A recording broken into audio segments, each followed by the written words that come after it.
No último domingo pregamos mensagem cujo título era Da aparência à essência, da hipocrisia à verdadeira piedade. Dissemos que era uma mensagem que nos introduziria no tema essência versus aparência. E talvez houvesse uma continuidade neste domingo. Orando, pedimos ao Senhor, domingo passado, que o Espírito Santo nos conduzisse nessa jornada. Sem refazer todo o percurso que fizemos para chegar às conclusões a que chegamos no domingo passado, precisamos relembrar, entretanto, algumas verdades poderosas para podermos prosseguir. O que mais assusta ao ser humano não é outro ser humano. Depois de pecarem, Adão e Eva não estão se escondendo um do outro por causa da percepção da nudez. Adão e Eva estão juntos na escuridão da floresta do mundo, escondendo-se de Deus. O que mais assusta ao ser humano, desde o pecado de nossos primeiros pais, Adão e Eva, não é estar em trevas. O que mais assusta ao ser humano, vimos no domingo passado, é estar totalmente na luz. Vimos também que toda hipocrisia humana será sempre uma tentativa de se esconder de Deus. Toda afirmação do ser humano sobre si próprio, toda preocupação com a própria aparência, será sempre, em última análise, uma afirmação para Deus. Pois é sempre, como vimos no domingo, é sempre em algum lugar, em relação a Deus, que o ser humano se encontra, ou diante dele, ou dele fugindo. Essa é a condição de Adão e Eva, depois da queda no jardim. Eles são um retrato em miniatura da raça humana. As palavras mais, vimos, terceiro ponto, ditas a outras pessoas, ou ditas acerca de outras pessoas, então não se fala diretamente a elas, mas se fala sobre elas. Todas as palavras más estão no altar de Deus, todas sem exceção. Vimos também que o hipócrita fala e age, tomando seres humanos como critério final da sua fala e das suas ações. Enquanto que o piedoso age e fala, tendo a consciência de que tudo é feito diante de Deus e para Deus. A diferença entre eles, por vezes, não pode ser percebida no conteúdo aparente das palavras e das ações. Pelo conteúdo, seria dito que ambos são piedosos ou ambos são hipócritas. A diferença entre eles, por vezes, não pode ser percebida no conteúdo das palavras e das ações, mas tão somente no espírito que move palavras e ações. E o último ponto, ou o último grande ponto que vimos no domingo passado, é o de que sempre haverá um padrão ético objetivo, válido em presença de todos. Quando eu estiver a sós, quando eu estiver com minha esposa, quando eu estiver com conhecidos ou desconhecidos, há um padrão ético, objetivo, que é o padrão válido de conduta diante de qualquer pessoa, acerca de qualquer pessoa, a lei do Espírito de Deus. Vimos que se o outro que me vir for Deus, se eu viver diante de Deus, nunca estarei diante de um desconhecido, obviamente.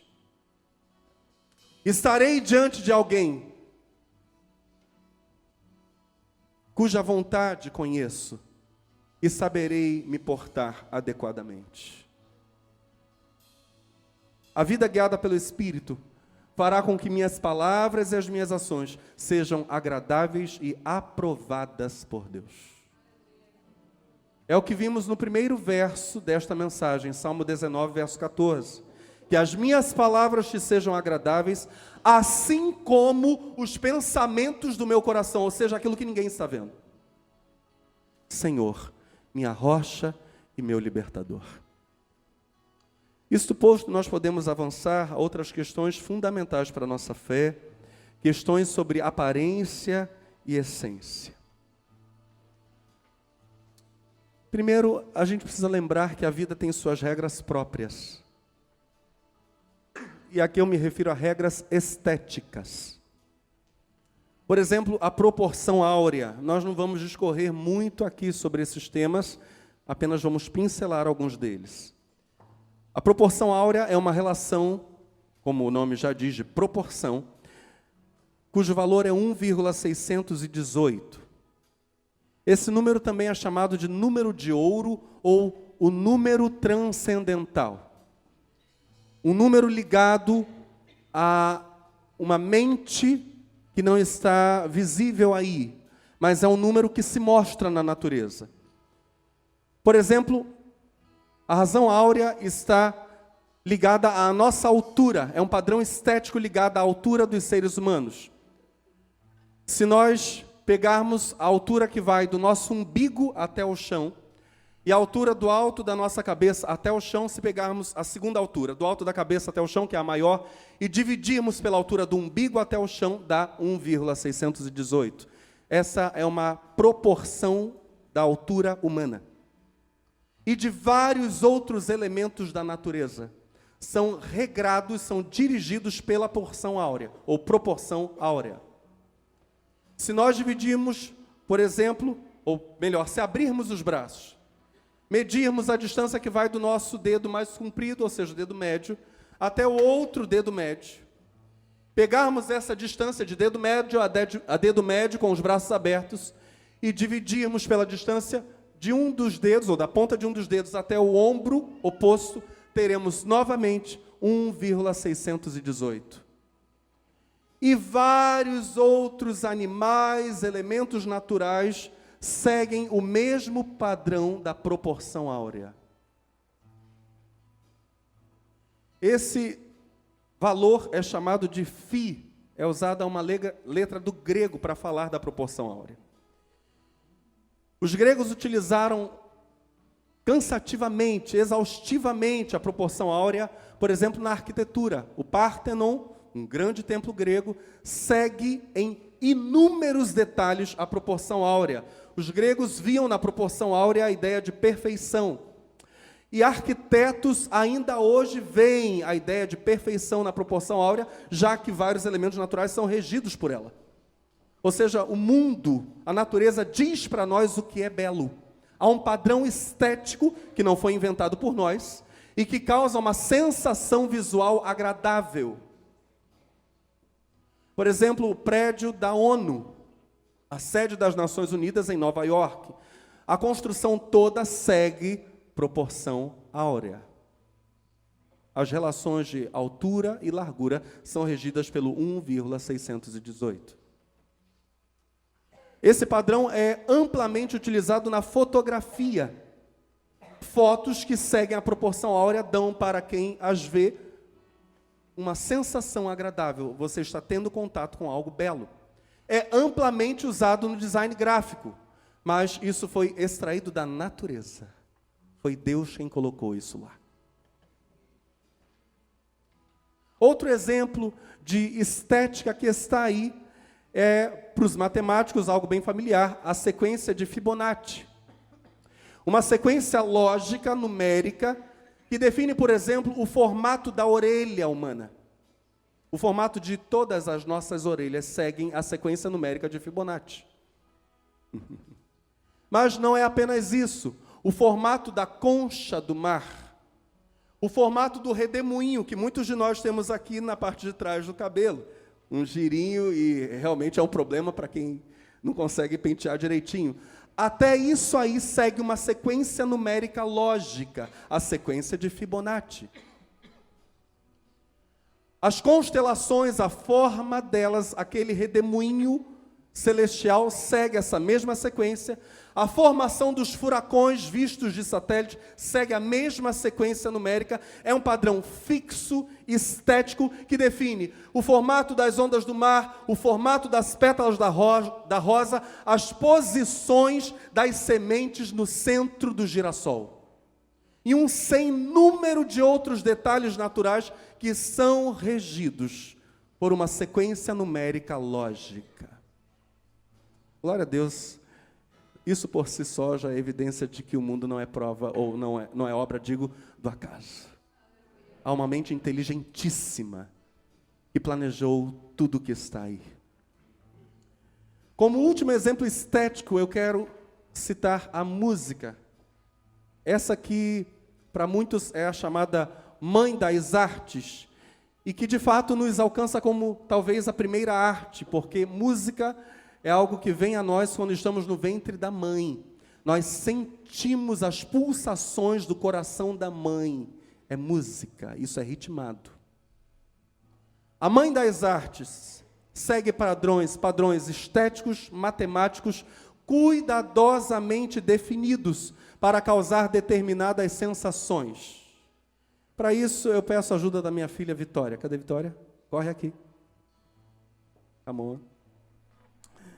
Primeiro, Vitória vai cantar uma sequência chamada oitava. Sobe aqui, filha, por favor. O microfone. Obrigado. Vitória vai fazer lá. Lá, lá, lá.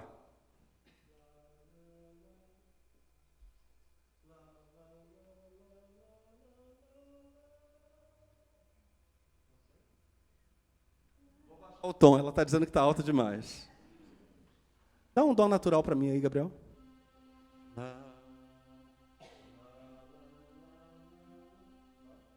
No microfone.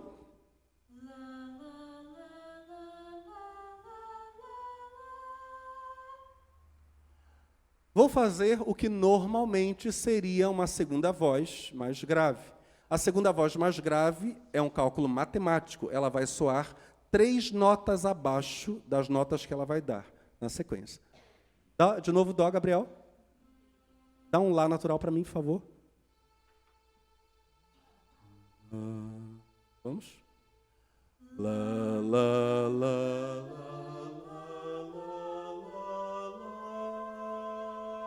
lá. Agora nós vamos fazer uma coisa agradável ao ouvido. Vamos fazer uma coisa absolutamente desagradável ao ouvido. Vamos fazer uma sequência de segundas. Isso vai fazer, se um cachorro estivesse aqui, um cachorro até chora ouvindo uma coisa dessa. De tão desagradável que é ao ouvido. Um bebê chora também. Bebês choram ouvindo coisas que são matematicamente desagradáveis, pois música é matemática. Gabriel, dá um dó natural para ela, por favor. Si, para mim, abaixo do dó. Vai arranhar.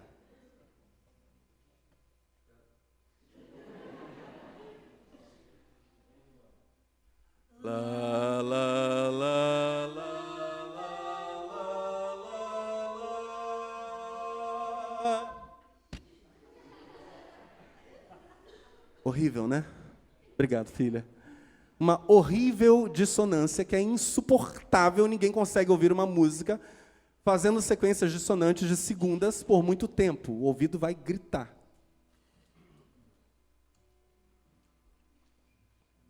O que tudo isso tem a ver com a vida com Deus? Essa é a pergunta para nós hoje.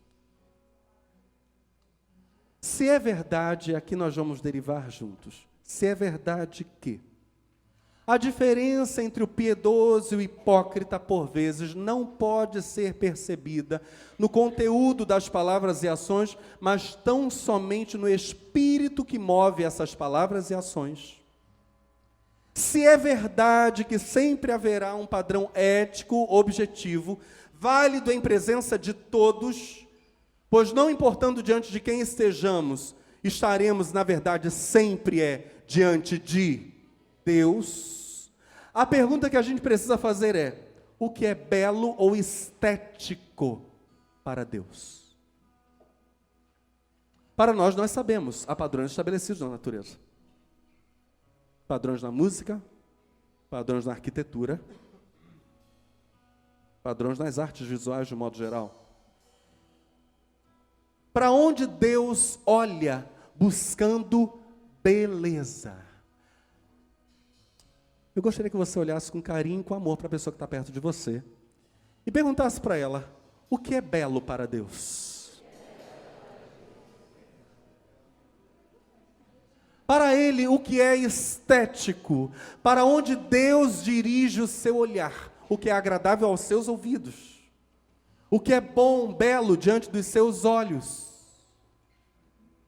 Se nós pensarmos, por exemplo, na doutrina da justificação, uma das principais doutrinas cristãs, nós diremos que Deus olha para nós e vê por graça, cantamos abundantemente sobre o tema da graça hoje aqui, Deus olha para nós e vê a justiça do seu próprio Filho, Jesus Cristo, atribuída a nós pela fé. Aleluia. E de fato Deus vê isso. Quem crê em Cristo, diz a Bíblia, é justificado. É como se você recebesse uma nova aparência. E recebe uma nova aparência. Deus passa a nos ver como se estivesse vendo o seu Filho amado. Entretanto, assim como no último domingo nós vimos a fala de Jesus em Mateus 12, verso 36, nós retornamos a ela neste exato momento. Mateus 12, 36, palavras do Senhor, ele diz: garanto-vos, no dia do juízo, hão de dar conta de cada palavra leviana que tiverem dito. Ou seja, de um lado, Deus nos oferece amorosamente a justiça de Cristo para cobrir toda a nossa injustiça. As palavras de Cristo podem se tornar as nossas. Mas é necessário, diz esse texto, palavras do próprio Senhor, é necessário que nós joguemos fora nossas palavras levianas, ou seja, palavras faladas com uma má intenção, e nos enchamos das palavras de Cristo. Então nós retomamos a pergunta-chave para nós: para onde o Deus que oferece a cada um de nós a justiça de Cristo dirige o seu olhar? Deus está nos vendo neste exato momento. Agora Ele está nos contemplando. Com um olhar de amor, mas buscando algo. A Bíblia apresenta em diversos textos para nós o exato local para onde Deus dirige o seu olhar.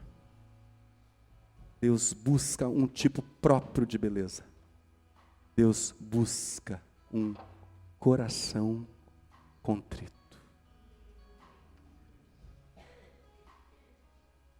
Diga: coração contrito.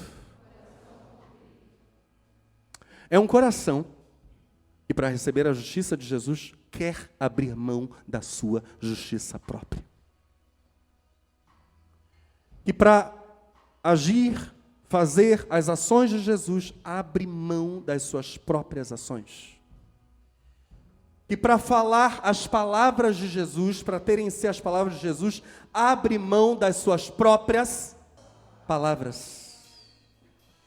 É exatamente isso que Deus diz para Samuel, profeta, quando Samuel vai à casa de Jessé e olha os filhos de Jessé passando diante dele, para que um deles seja ungido por Samuel. Samuel levou o vaso de azeite lá para derramar sobre a cabeça de um deles e ungí-lo rei sobre a nação.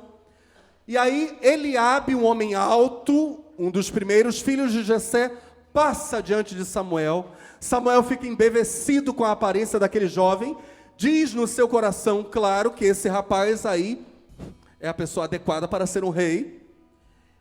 O Senhor fala com Samuel naquele exato momento, 1 Samuel 16, verso 7, dizendo-lhe: não atentes para a sua aparência, nem para a altura da sua estatura, porque o tenho rejeitado. Porque o Senhor não vê como vê o homem, pois o homem vê o que está diante dos olhos, porém o Senhor, diga comigo, o Senhor olha para o coração. Deus mesmo diz para Samuel: há um lugar para onde eu olho, Samuel, não é o exterior. O meu olhar vai direto para o coração do homem. É lá que eu vou me encontrar com ele, ou será lá que eu não poderei entrar? Eis que estou à porta e bato. Se alguém ouvir a minha voz e abrir a porta, disse Jesus, entrarei em sua casa, com ele cearei e ele comigo. Eu estou à porta e bato. Jesus está dizendo, eu quero o seu coração.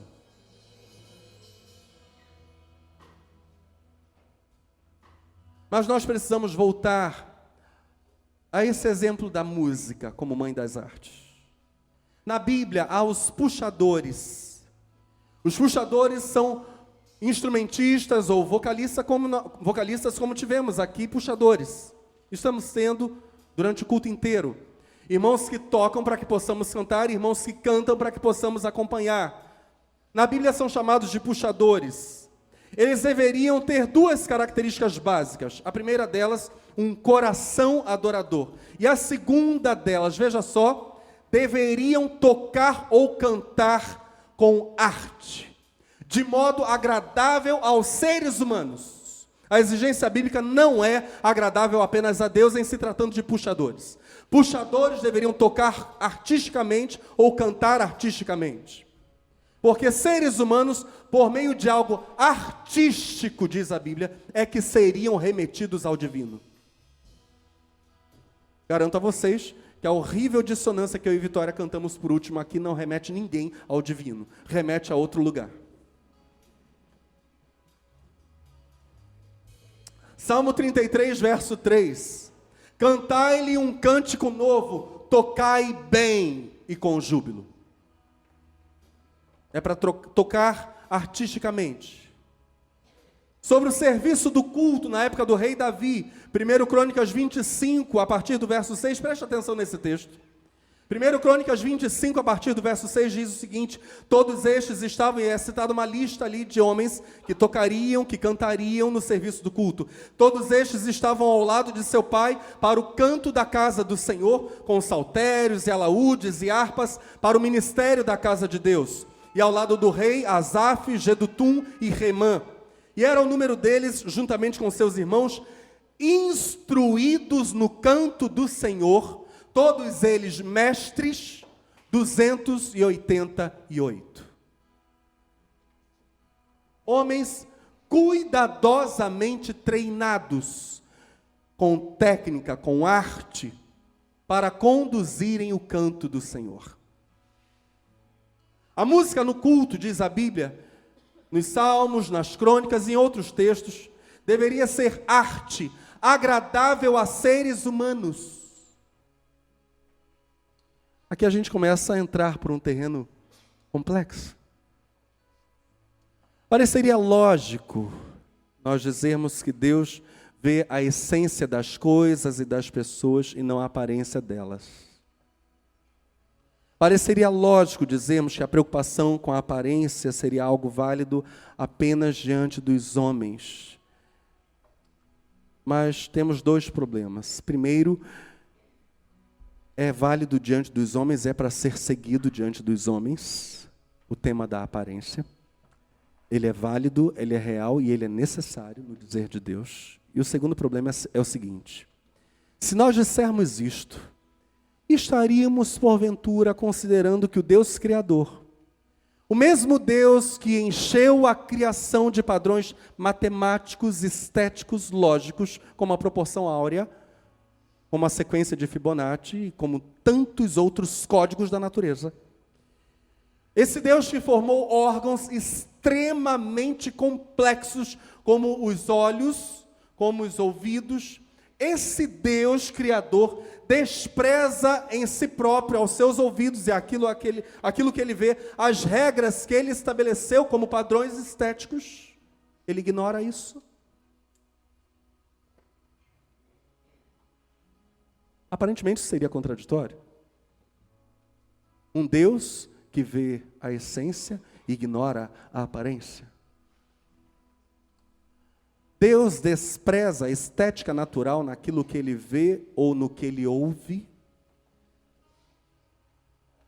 O texto de Samuel diz que sim. Preste muita atenção nisso. Em relação a Deus propriamente, as questões estéticas naturais são desprezadas. Deus vê de um modo essencialmente diferente do nosso. Nós veríamos, ouviríamos, como nos textos que eu acabei de ler aqui em Crônicas e em Salmos, aquilo que é agradável aos olhos e aos ouvidos por vontade de Deus no culto. Quem está comigo? A música no culto deveria ser música com arte. Nós andaríamos, nós tocaríamos, falaríamos, cantaríamos, de modo a sermos agradáveis aos sentidos dos homens. Aquilo que eles ouvem, aquilo que eles veem. Isso é estético. Entretanto, acima disso, está o sermos agradáveis ao coração de Deus. Deus vê e ouve coração. Pouco importa para Deus propriamente o que os homens veem ou ouvem. Não é isso que Ele vê, nem é isso que Ele ouve. Ele quer que nós ouçamos o que é belo, vejamos o que é belo, porque aquilo que é belo remete a nossa mente, o nosso coração, a Ele mesmo. Entretanto, com relação a Ele, a preocupação é apenas com essência. Para Deus, inexiste aparência.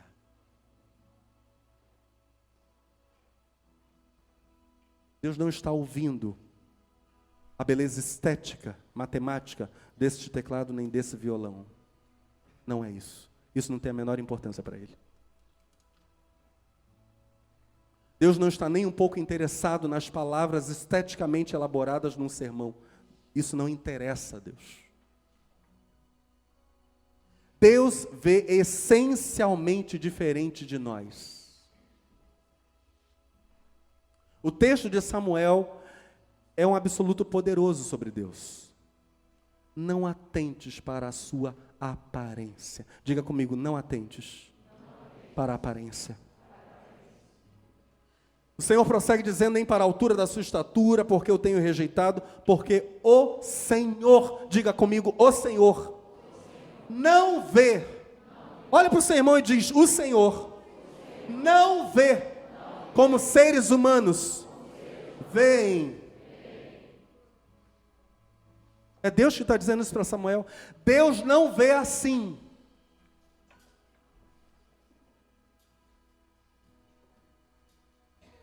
O homem vê, diz Deus, o que está diante dos olhos. O Senhor olha para o coração.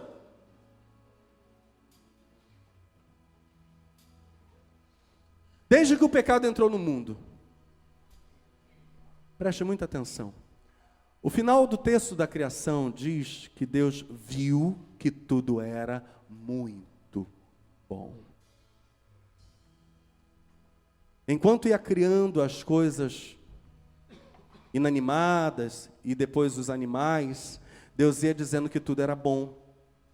Após criar o homem, é dito que Deus vê que tudo é muito bom. Depois que a queda se instala, o pecado se instala na raça humana, Deus muda a sua maneira de ver, necessariamente. Sobretudo, Ele olha para a essência da criação, que é o Verbo, que é Cristo. Olha com esperança, porque Ele mesmo restaurará essa criação que hoje geme, diz o apóstolo Paulo. E Deus toma a essência das coisas, aquilo que tem uma essência distinta da sua aparência. Deus olha para essas coisas e vê que a aparência é a essência é a própria aparência delas. O que é a essência ou a aparência? Digo que é a aparência de um adorador, é a essência dele.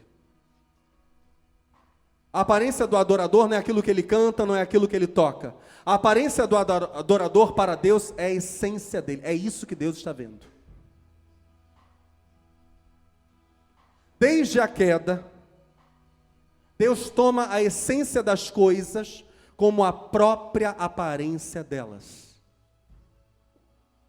Para Deus, então, o que é a aparência de algo?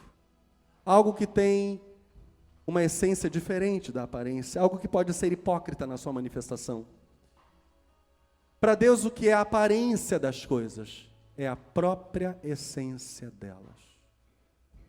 Quando as meninas estão dançando aqui, não apenas meninas, meninos também, quando nós estamos dançando no meio do auditório, exaltando ao Senhor, como Davi fez, e como tantos outros fizeram na Escritura, Miriam e tantos outros, Deus está olhando o centro vital de cada um de nós, que está nos movendo, o que nos move. A primeira mensagem de um ser humano, de acordo com esse mesmo texto, 1 Samuel 16:7, a primeira mensagem de um ser humano para outros seres humanos é a aparência. É aquilo que se vê externamente. Uma aparência que, de acordo com o que vimos no domingo passado, deveria ser tão pura quanto a essência das palavras e das ações desse ser humano. A única mensagem dos seres humanos para Deus, única. Se os seres humanos, para os seres humanos tem aparência e essência, para Deus não tem as duas coisas. A única mensagem dos seres humanos para Deus é a essência. Deus só conhece motivações. Deus não conhece forma.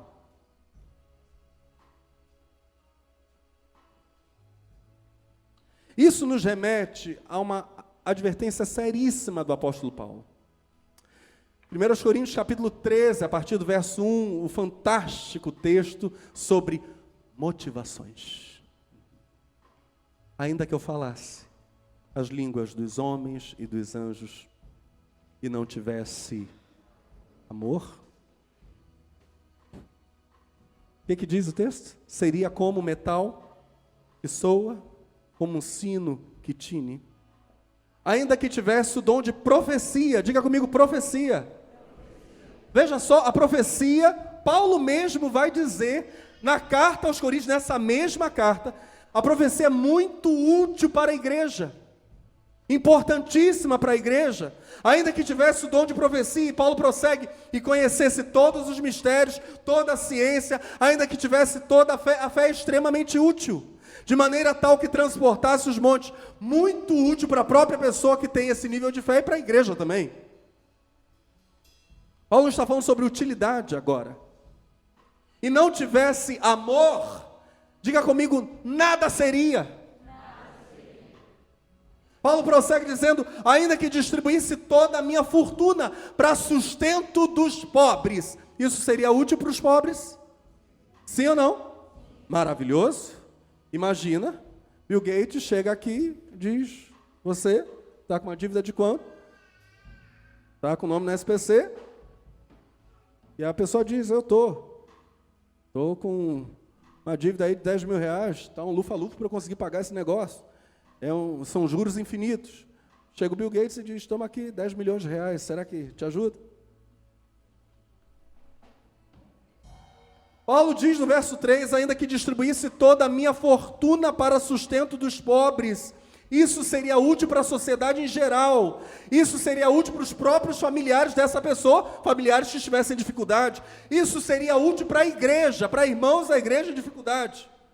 E Paulo diz, ainda que eu entregasse o meu corpo para ser queimado, meu Deus do céu. Aí a gente olha para Paulo e pergunta, Paulo, você está falando isso de alguém entregar o corpo para ser queimado no lugar de outra pessoa, como Marte por causa do evangelho? Do que você está falando, Paulo? Mas Paulo prossegue dizendo, e não tivesse amor, nada disso me aproveitaria. Paulo está se utilizando de situações extremas para afirmar que mesmo as ações mais nobres podem ser feitas por um coração que ama a si próprio.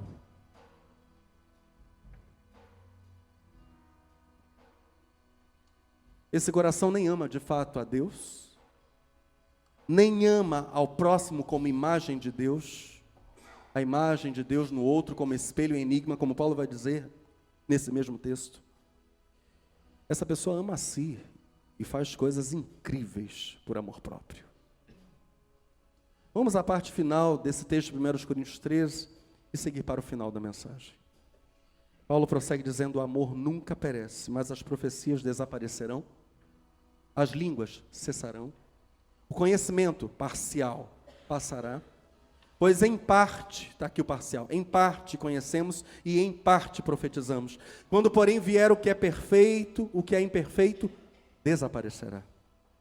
Quando eu era menino, falava como menino, pensava como menino e raciocinava como menino. Quando me tornei homem, deixei para trás as coisas de menino. Agora, pois, vemos apenas um reflexo obscuro. Na mensagem Família à Maneira de Deus, nós vimos de que ou de quem, senão de Deus. Um reflexo de Deus obscuramente. Como em espelho, porque a nítida imagem de Deus vimos em mim mesmo e nos outros está meio que borrada.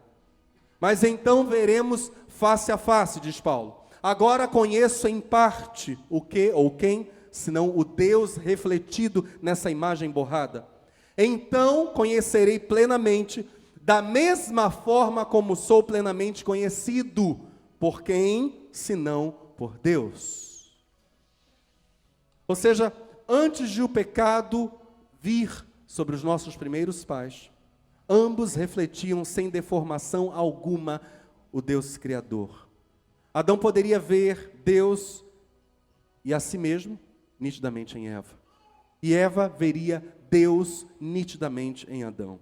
Os descendentes do primeiro casal também expressariam, manifestariam essa glória. Deus estaria claramente visível por toda a raça humana. Agora, Paulo diz em 1 Coríntios capítulo 13, que vemos Deus, tanto em nós quanto nos outros, como se estivéssemos diante de seu reflexo imperfeito.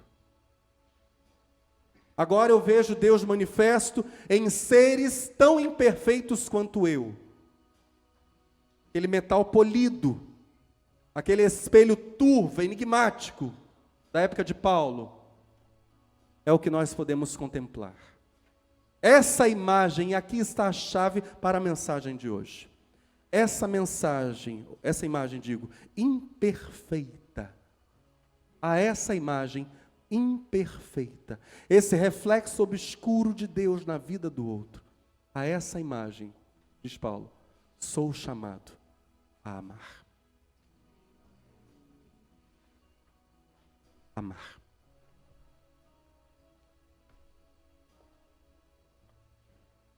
A piedade, e esta é a sequência final, é o conjunto de ações motivadas pelo amor.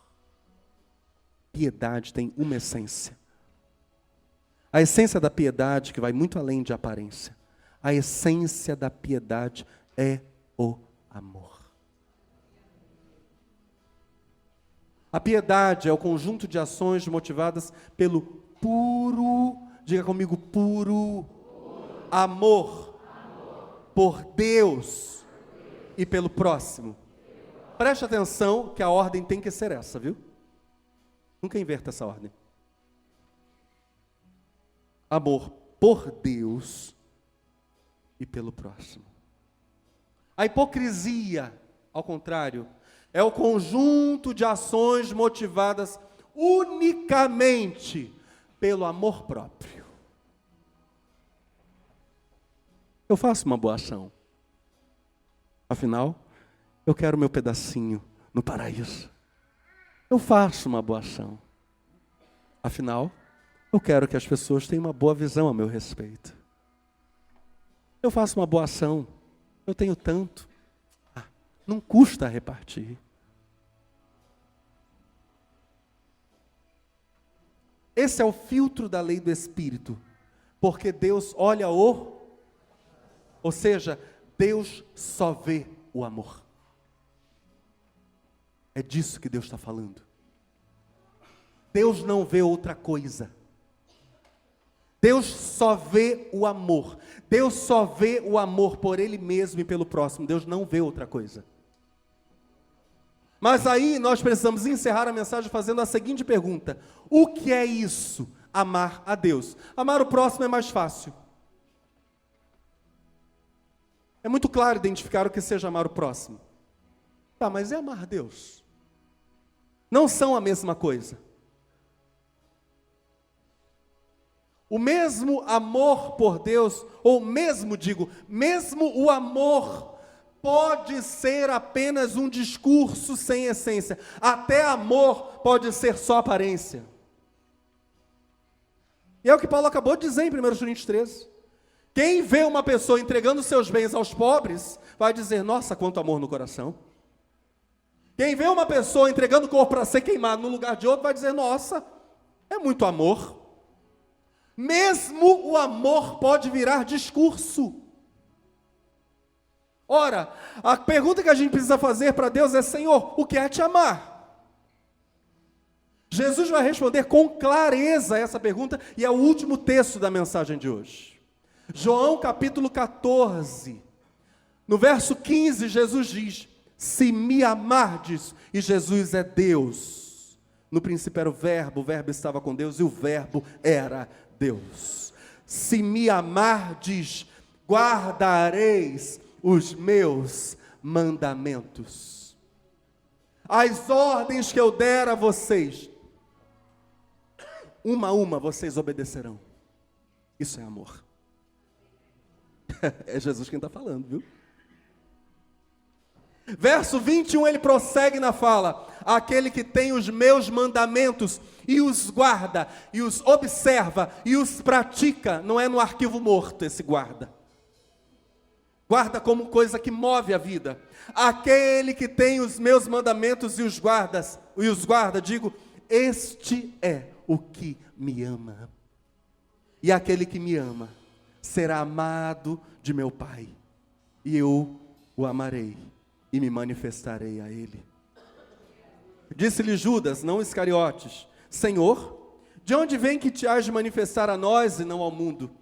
Jesus respondeu e disse-lhe, e Jesus não está dando a mínima para a pergunta de Judas, essa que é a real. Senhor, como é que é isso que o Senhor vai se mostrar para nós e não para o mundo? Jesus segue falando sobre amor, sobre guardar mandamentos. Jesus prossegue, verso 23, Jesus respondeu e disse, se alguém me ama, guardará a minha palavra, e meu Pai o amará, isso é o que importa, e viremos para ele, e faremos nele morada.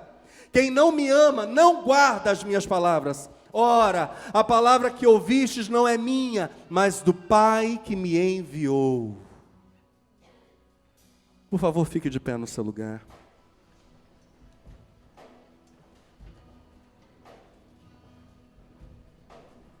Eu gostaria de encerrar a mensagem com uma frase. Deus criou um mundo belo, e Ele procura a beleza em um único lugar em nós, o nosso coração. E Deus tem todo o direito de encontrar em sua criação a beleza que Ele mesmo criou, que Ele planejou. Ouça, que Ele encontre em nós, em mim, em cada um de nós, profundo amor por Ele mesmo e pelas pessoas. Aleluia. Que Deus nos encontre. Que Deus veja a beleza e diga, isso é muito, muito